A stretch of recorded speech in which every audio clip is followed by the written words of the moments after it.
এই আপনারা আমাদের থেকে যাচ্ছে, আপনারা নতুন যুগে প্রবেশ করছেন, এই যে মানুষকে ভোগান্তি না দিয়ে কিভাবে প্রবলেমটা সলভ করা যায় ওইটা আপনারা লোকজনকে শিখাবেন। তবে আইন শৃঙ্খলা পরিস্থিতি আমরা যে অবস্থায় প্রথম পেয়েছিলাম ওইটার থেকে অনেকটা উন্নতি হয়েছে। এইগুলি যদি আমি সবসময় বলি, তাদের দাবি দাওয়া নিয়ে তাদের যদি থাকে তাহলে তো আলাপ আলোচনা করতে পারে, এবং এই আলোচনাটা কিন্তু তাদের ক্যাম্পাসে ভিত্তিক হতে পারে। তারপরে যেমন ধরেন তাদের মাঠ আছে, ওই মাঠেও তারা কিন্তু তাদেরটা করতে পারে।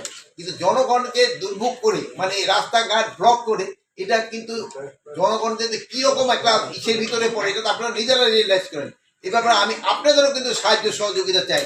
আপনারাও কিন্তু এই জিনিসটা তাদের বলা দরকার যে ভাই তোমরা এই রেল ব্লক করো না, এই মেইন রাস্তা ব্লক করো না, তোমরা আছো, তোমরা কলেজের সামনে দাঁড়াও, তোমরা তোমাদের সমস্যা কথাগুলি বলো।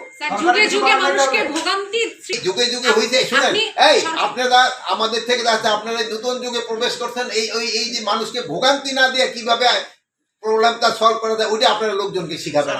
আমরা স্বাধীন হয়েছি কত, প্রায় 53 বছরে। যে আপনি যে কাঙ্ক্ষিত মাত্রায় উন্নয়ন বা উন্নতি এইসব কোন ইয়ারে হয়েছে আমি অবশ্য জানি না। তবে আইন শৃঙ্খলা পরিস্থিতি আমরা যে অবস্থায় প্রথম পেয়েছিলাম ওইটার থেকে অনেকটা উন্নতি হয়েছে, এবং আরো উন্নতি হওয়ার অবকাশ রয়ে গেছে।